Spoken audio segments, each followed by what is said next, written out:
And so, dear children, shall the moment come, when the long journey's end has finally begun, when all songs written shall be unsung, and all things made shall be undone. In that hour, look for a blood moon to rise in the east, then mark the hour when none will know peace.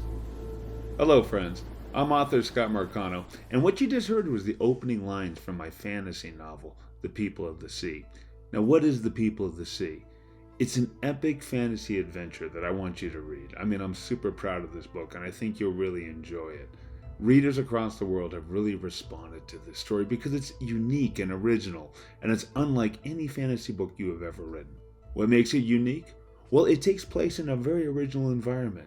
Unlike most fantasy stories, which are set in a very familiar medieval European environment, The People of the Sea is set upon an endless ocean.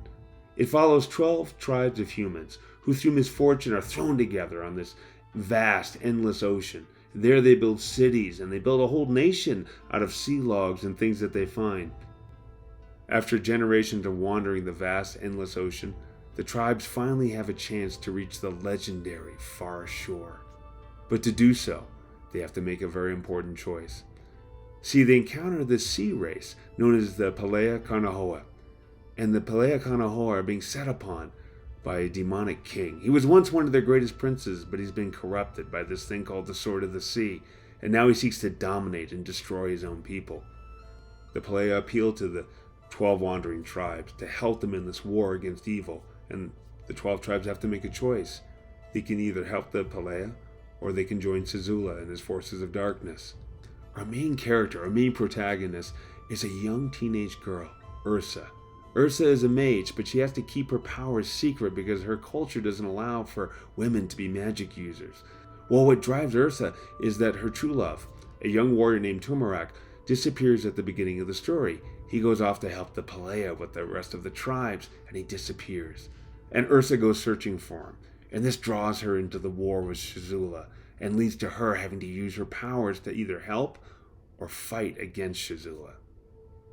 I don't want to give too much more away and spoil the read for you, but that's the basic setup of the story. It's a sprawling epic along the lines of Lord of the Rings or the work of C.S. Lewis, set in a totally original environment with a cast of engaging, colorful characters and a very thought-provoking plot that asks deep questions about good and evil and the choices we make. Go to Amazon and buy The People of the Sea. It's only 99 cents on Kindle and not that much more for a paperback. You will not regret it. You will love this book. It's a great read. It's totally imaginative and engaging. I look forward to having you as a fan, so please order The People of the Sea. Take care. Thank you for your time.